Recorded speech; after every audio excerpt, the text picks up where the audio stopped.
Hello, bonjour à toutes, happy Friday. J'espère que vous m'entendez bien.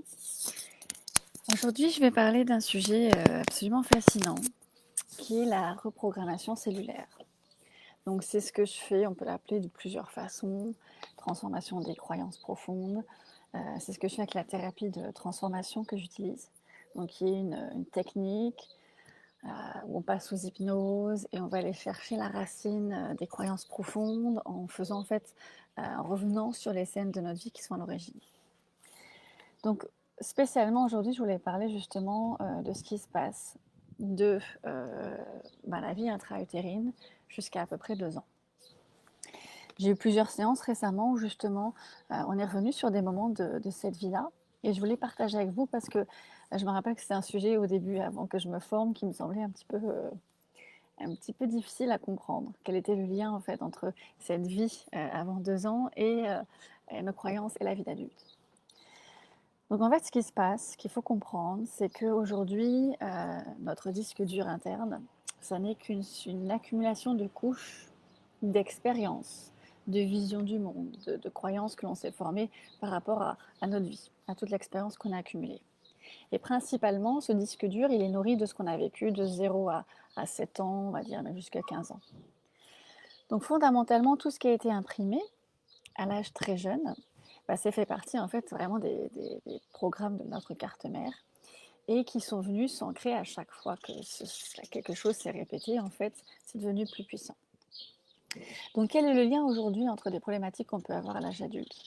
Des problématiques, par exemple, de ne pas réussir à s'imposer, de ne pas réussir à prendre sa place dans sa vie personnelle ou professionnelle, pas réussir à parler en public, de ne pas se sentir en sécurité, d'avoir besoin de tout contrôler, d'avoir peur. Peur de mourir, peur de différentes choses. En fait, le lien, il peut être surprenant, mais souvent, effectivement, il peut prendre racine en fait très très tôt dans notre vie intra-utérine. Et je vais vous donner un exemple de quelqu'un qui avait traité justement Marissa, celle qui nous a formés. Et après, je vous donnerai d'autres exemples que j'ai moi-même eu dans les sessions. En fait, elle avait traité un homme qui était venu parce qu'il avait une phobie des tambours, des bruits des tambours. Dès qu'il entendait des percussions, en fait, il stressait, il n'était pas bien. C'est c'est peu commun. Et en fait, quand il a fait ce travail, quand il a fait la thérapie de transformation, qu'il est revenu, il est revenu sur l'âge, en fait, intra-utérin. Sauf qu'il ne savait pas quand ça se passe comme ça. En général, il y a des sensations. Il y a juste des sensations, des couleurs et encore. Et en fait, ils se sont rendus compte qu'il était dans le ventre de sa mère au moment où sa mère, en fait, s'était faite agresser. Elle a failli mourir, il y avait une agression assez violente. Et le battement, en fait, le tambour qu'il a entendu à ce moment-là, et la cortisol, le stress qu'il a reçu, donc qu'il a ressenti, un bébé, ça ne réfléchit pas, c'est 100% dans la sensation.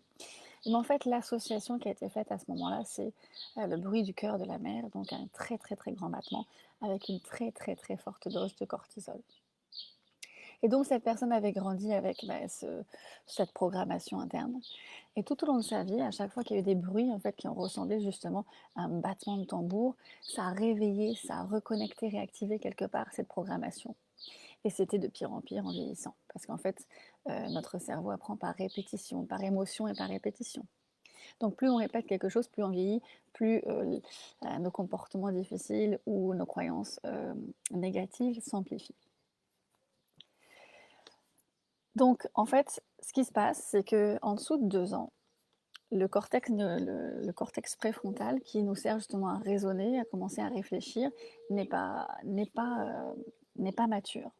Ce qui fait que toutes les informations, toutes les sensations, tout ce qu'on vit avant 2 ans, ce sont principalement des expériences sensorielles. Donc notre corps va enregistrer. Il va enregistrer des images, il va enregistrer des émotions, etc. Mais il ne va pas forcément réussir à les mettre ensemble, pas forcément réussir à les interpréter. Il va se passer quelque chose, on va enregistrer sensoriellement ou alors chimiquement, le cortisol, l'hormone du stress, etc., des informations, et pas forcément avec une compréhension derrière. Donc, ce qui peut se passer, et ça s'est passé plusieurs fois, j'ai fait assez de séances maintenant pour qu'on retourne sur des moments dans la vie intra-utérine, dans la vie inférieure à 2 ans. Et c'est intéressant parce qu'on peut se dire, mais justement, si on ne se rappelle pas comment ça peut jouer sur nous. Et en fait, ce qui se passe, c'est que souvent, quand on est à l'âge adulte, qu'on a des problèmes de sentir en sécurité, qu'on est mal dans sa peau, qu'on a l'impression de devoir tout contrôler, qu'on est toujours en stress, l'anxiété, l'angoisse en général, c'est quelque chose qui est beaucoup plus profond que 7-8 ans. En général, ça arrive vraiment très tôt. Et en fait, la personne va revivre des sensations. On va avoir des émotions qui vont revenir, des émotions qu'on ne comprend pas, on ne sait pas d'où ça vient, etc. Et donc, on va travailler sur ces bribes. Et notamment, j'avais travaillé avec une jeune femme qui avait l'impression de ne pas avancer dans sa vie professionnelle. Elle ne se trouvait pas, elle essayait plein de choses, elle a envie de travailler plein de choses, mais elle a toujours l'impression que ça n'avançait pas. Et en fait, quand on a fait la régression, on est revenu sur donc des sensations. Donc, petit à petit, elle a compris qu'elle était en fait dans l'espace embryonnaire, dans l'espace intra-utérin. Et en fait, elle a commencé à expliquer ses sensations. J'avais chaud et maintenant j'ai froid. Je me sens seule tout d'un coup. J'ai l'impression que j'ai perdu quelque chose. Toute seule, je ne vais pas y arriver. Et en fait, aujourd'hui, elle a été capable, en revisitant ces informations, de pouvoir mettre une interprétation dessus. Et ce qui s'est passé pour cette jeune femme, en l'occurrence, c'est qu'elle a revécu ce qu'on appelle le syndrome du jumeau perdu. Ce qu'elle m'a expliqué, ce qu'elle a ressenti, c'était qu'elle avait l'impression qu'il s'était passé quelque chose, qui avait vraiment fondamentalement lui donné l'impression, en fait, qu'elle avait perdu une partie d'elle, qu'elle s'était retrouvée seule d'un coup, et que seule, en fait, elle n'y arriverait pas. Et quand on a fait le lien avec sa vie d'aujourd'hui, elle a clairement vu, en fait, une connexion où elle avait toujours l'impression, en fait, de faire des choses, mais de ne pas être capable d'y arriver, qu'il lui fallait toujours quelqu'un d'autre, et qu'elle n'arriverait jamais à atteindre ses objectifs quelque part. Et donc, on a fait cette transformation. Et c'est quelque chose qui a été un petit peu... Ça lui a mis du temps pour...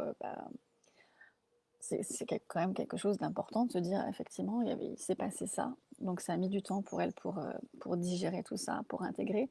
Mais la prise de conscience, déjà, a été extrêmement importante pour elle.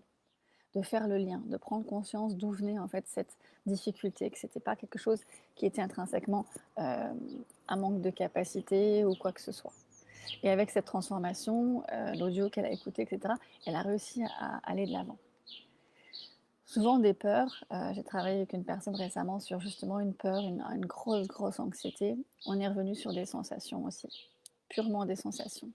Et là, ça nous porte à croire effectivement qu'il s'est passé quelque chose dans le monde intra-utérin, que le bébé a ressenti un gros stress, où il y a certainement eu un sentiment d'insécurité qui s'est passé et qui a pu ensuite s'ancrer plus tard à des moments de répétition dans la vie. Mais c'est pour ça que l'intérêt d'expliquer ça, c'est pas du tout de culpabiliser les mamans. De toute façon, on porte tous quelque part un bagage de nos parents, nos grands-parents, etc. Donc, il est impossible de contrôler ce que l'on donne à nos enfants. Donc, ça, c'est quelque chose sur lequel il faut se déculpabiliser absolument. Et puis, là où je voulais en venir, c'était que à quel point le travail, merci Adèle, à quel point en fait le travail sur soi, eh bien, il doit être quand même poussé au niveau inconscient. Parce que quelqu'un qui souffre d'anxiété, qui souffre d'angoisse, par exemple, toute sa vie, qui va essayer de travailler sur lui, va essayer de se contrôler. Et d'ailleurs, quand on essaie de se contrôler, on est dans la réaction, on n'est pas... et ça nous demande de l'effort, de l'énergie, ça ne dure pas sur le temps. Quand on ne vient pas changer ce qui a vraiment la programmation à l'intérieur de soi, profondément, mais en fait, finalement, on ne se donne pas forcément la chance ou l'opportunité de changer en profondeur, de changer réellement. Et c'est en ça que travailler au niveau inconscient, c'est extrêmement important quand on veut vraiment changer quelque chose, parce que 90% de qui nous sommes, en fait, c'est juste le fruit de notre programmation inconsciente. Donc quand on vient faire cette reprogrammation cellulaire, ce que j'appelle reprogrammation cellulaire, c'est-à-dire qu'en fait, tous nos programmes ne sont pas juste dans notre cerveau, toutes nos cellules, notre corps, en fait, c'est une banque de stockage extraordinaire. Toutes nos cellules, en fait, chacune enregistre des informations. En fait, tout ce que l'on vit au quotidien, on reçoit, je ne sais pas, des millions d'informations. On n'est pas capable de les interpréter. Notre cerveau peut interpréter qu'un certain pourcentage. Donc, notre vision de ce que l'on voit, on va dire, elle est comme ça. Mais ce que notre cerveau, notre corps enregistre, c'est ça. Donc notre corps enregistre beaucoup de choses qu'on n'est pas capable de percevoir. Et c'est en ça que quand on fait l'hypnose, on va aller chercher, on va accéder quelque part à cette banque de données plus large.